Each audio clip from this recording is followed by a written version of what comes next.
अहम खबर से आपको अपडेट करेंगे। इसराइल का ईरान के शहर अस्फहान पर मिसाइल हमला। इसराइल ईरान पे हमला करेगा।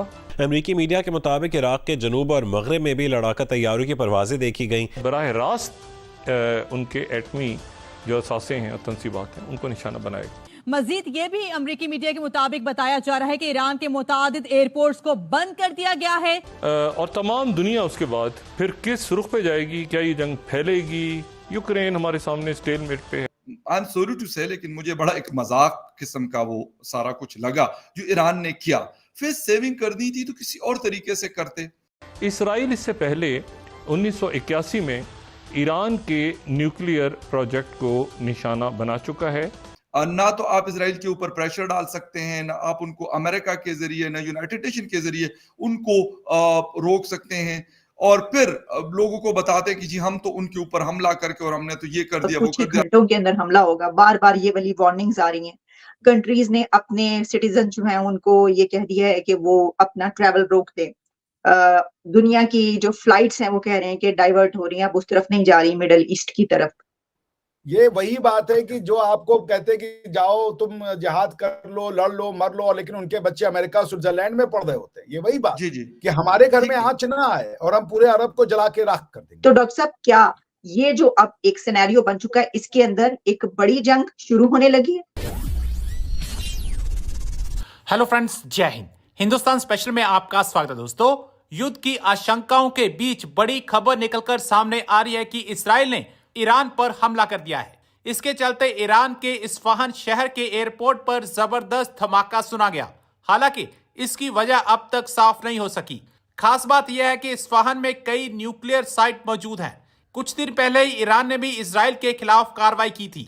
मीडिया रिपोर्ट्स के अनुसार इसराइल की मिसाइलों ने ईरान पर हमला किया। हालांकि उन्होंने साफ नहीं किया कि मिसाइल इराक या सीरिया तक भी पहुंची या नहीं। इस्फहान के अलावा तबरेज शहर में भी धमाके सुने गए। इससे जुड़े कई वीडियो सोशल मीडिया पर सामने आ रहे हैं।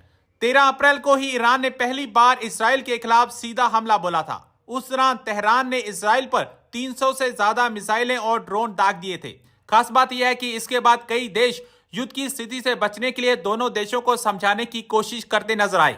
आपको यहां बता दें कि इसराइल ने पहले ही 13 अप्रैल को हुए हमले के जवाब में कार्रवाई करने की बात कह दी थी। दुनिया की राय बड़ी तकसीम है इस बात पे कि क्या इसराइल ईरान पे हमला करेगा, बराह रास्त हमला करेगा, या ये कि जो सैंक्शंस लगाने का मुतालबा हो रहा है और सैंक्शंस और पाबंदियां लगाने की बात कर रहे हैं मुख्तलिफ ममालिक, उस तरफ जो बात कही जा रही है नेतन्याहू से, उसको वो मानेगा, साइबर अटैक करेगा, या बराह रास्त उनके एटमी जो असासे हैं और तनसीबात हैं उनको निशाना बनाएगा।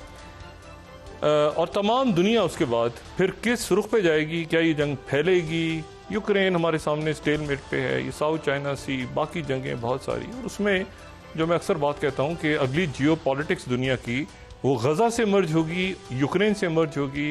ये जो जंगें हैं, जो फॉरएवर वॉर्स जिनको अमेरिका भी कहता है, उनके जो माहिरीन हैं वो भी कहते हैं, वहाँ से कहीं से जन्म लेगी, ख़ास तौर पे जब अफ्रीका भी मुकम्मल तौर पे डिस्टेबलाइज हो चुका है। कल की नशिस्त में मैंने बात की थी कि ये अगर एटमी तनसीबात पे हमला होता है और ये इससे कतई नज़र कि कितना कामयाब होता है, कितना कामयाब नहीं होता। इसराइल इससे पहले 1981 में ईरान के न्यूक्लियर प्रोजेक्ट को निशाना बना चुका है और रख के इलाके पे, और वहाँ पर F-15 तैयारों ने बयान होता है कि सिर्फ 2 मिनट के अंदर अंदर वहाँ पे मुकम्मल तौर पे तबाह कर दिया था प्रोजेक्ट। और ये भी कल की नशिस्त में बात हुई कि सीरिया पे भी हुआ 2007 में, लेकिन उस वक्त ज़ाहिर दुनिया के हालात मुख्तलिफ थे, उसको बहुत कोई सीरिया का प्रोग्राम, लेकिन ये कामयाब ऑपरेशन था। और इस कामयाब ऑपरेशन के बाद फिर दूसरा जो नाकाम ऑपरेशन हो गया, ये साजिश हुई, वो पाकिस्तान के न्यूक्लियर प्रोग्राम को निशाना बनाने का इसराइल को ख्याल आया। और अब ये जो है, ये तीसरा वो अटैक अगर इसराइल करेगा तो वो जिसका प्लान वो कर चुका है, कितना कामयाब होगा कितना नहीं होगा, वो पाकिस्तान वाला नाकाम हो गया, एक कामयाब हो गया, एक नाकाम हो गया, तीसरा अब ये दरमियान में दुनिया खड़ी है। अब ये हमेशा जब हम मौजूदा सूरत हाल को डिस्कस करते हैं तो माजी को ज़रूर डिस्कस करते हैं। पुतिन जो आज रशिया को लीड कर रहे हैं वो KGB में थे, ईरान कहाँ था उस वक्त, इराक उस वक्त कहाँ था, पाकिस्तान क्या सोच रहा था, चाइना कहाँ खड़ा था, दुनिया क्या थी। लेकिन जो भी कुछ हो रहा है उसका माजी से हम कोई ताना बाना बुने बगैर हम ना हाल को समझ सकते हैं ना मुस्तकबिल का प्लान हम कर सकते हैं। तो पाकिस्तान का जो अटैक का प्लान था वो क्या था? इसराइल पाकिस्तान के न्यूक्लियर एसिड्स को निशाना बनाने जा रहा था। अब मिडिल ईस्ट के कॉन्फ्लिक्ट के हवाले से वैसे तो अक्टूबर में जब हमास ने अटैक किया था इसराइल के ऊपर, उस वक्त से हालात खराब होना शुरू हुए थे।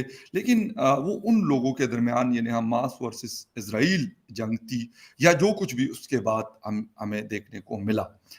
मिडिल ईस्ट में डर था कि हालात खराब हो सकते हैं, सीरिया में, इराक में, क्योंकि सीरिया बॉर्डर शेयर करता है इसराइल के साथ। और फिर ईरान के एम्बेसी के ऊपर जब अटैक हुआ, उससे पहले भी हम अक्सर ईरान के हवाले से सुनते रहते हैं, इसराइल के बारे में, स्पेशली अमेरिका के बारे में। नॉर्मली हम ये समझते हैं कि शायद ये मतलब ये वाली बातें शायद पाकिस्तान में ज्यादा होती है, बट मैंने जब स्टडी किया तो मुझे लगा कि नहीं, पाकिस्तान से ज्यादा ये ईरान में होती हैं। इसकी वजह क्या है? कि क्या मतलब आइडियोलॉजिकल प्रॉब्लम्स हैं या क्या है? या फिर अपने लोगों को ये बात समझाना कि देखें हम तो उनके खिलाफ लड़ते हैं। अभी रिसेंटली ईरान ने अटैक किया, उसका फायदा क्या हुआ ईरान को? हालांकि आई एम सॉरी टू से, लेकिन मुझे बड़ा एक मजाक किस्म का वो सारा कुछ लगा जो ईरान ने किया। फेस सेविंग करनी थी तो किसी और तरीके से करते।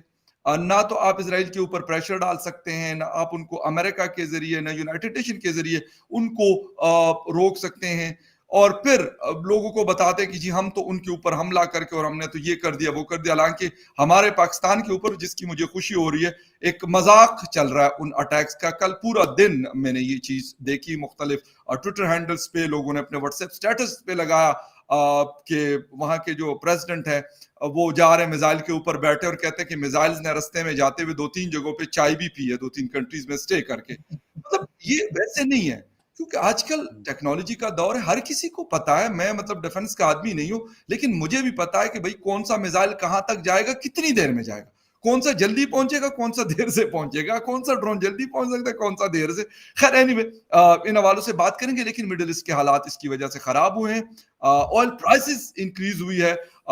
क्या यही करना था? ईरान अपने ऊपर से सैंक्शंस हटाने के लिए प्रेशर था उनके ऊपर कि थोड़ा सा अमेरिका या कोई और कहे कि यार इनसे हटवा दो और इनसे तेल वेल खरीदो, या कुछ और था? इस पे आज बात करेंगे, और बात करने के लिए मैं ज्वाइन कर रहे हैं सीनियर एनालिस्ट हैं, हमारे बड़े अच्छे दोस्त, हमारे भाई डॉक्टर अभिषेक मिश्रा जी। डॉक्टर साहब, thank you very much for joining my show. Thank you Fakhar भाई, एंड बखैर आगलई आपकी और आपके सभी दर्शकों को। थैंक यू जी जी डॉक्टर साहब। मैं इसमें ना बड़ा खुश हुआ कि ईरान की जो डिस्पेंसेशन है, जितना उसका मजाक उड़ रहा है उतना उड़ना नहीं चाहिए।